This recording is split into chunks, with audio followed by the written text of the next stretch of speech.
In the heart of a vibrant village, a seemingly trivial incident sparks a tale of wisdom and justice that echoes through history. Watch as a simple yet profound solution is unveiled by an unexpected hero. This is the story of how a young boy's insight reshaped the way disputes are settled in Uganda forever. Story of the Chief Kasuju.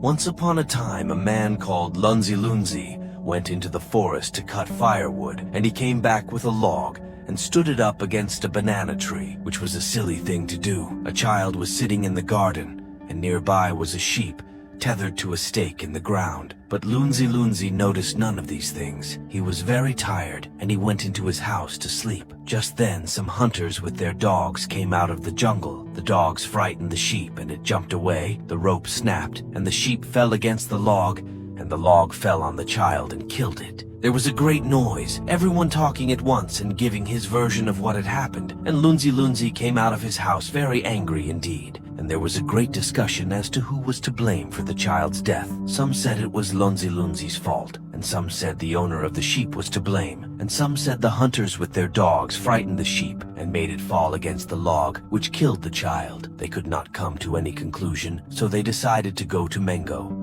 and let the king's council settle the case and punish the man who was to blame. So they all set out for Mengo, where the king lives, and on the way they rested in a garden during the heat of the day, and there they found a little boy eating cooked marrows, which are called kasuju, and the boy asked where they were going and why they were all so excited. They told him the whole story and how they were going to the king's council to have it settled, and the boy said, "I know what I should do if I were the judge. I should settle it very quickly." They all laughed at the little boy, and they went on their journey, leaving him in the garden eating his kasuju. When they arrived at the king's council and all the chiefs were assembled, The council is in session, and tensions are high.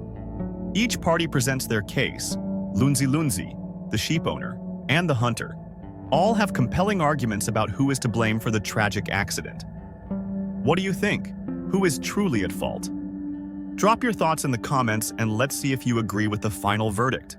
they told the story again, but no one could decide who was to blame. First, they said, Lunzi is to blame. But he said, "My lords, if no one had touched the log, it would not have killed the child." So they said, "The sheep is to blame." But the owner of the sheep said, "My lords, if the dogs had not frightened the sheep, it would not have butted the log, which fell on the child and killed it." So they said, "The dogs are to blame." But the hunter said, "My lords, if the log had not been there, the sheep would not have butted it, and the child would not have been killed." So they were back at the beginning again. Then Lunzi said, "On our way here, we rested in a garden, and there we found a little boy eating kasuju, and he said he knew how to decide this case. So the king sent messengers, and they brought the little boy into the council. Enjoying the story so far? Subscribe now to stay updated. Let's get right back to it.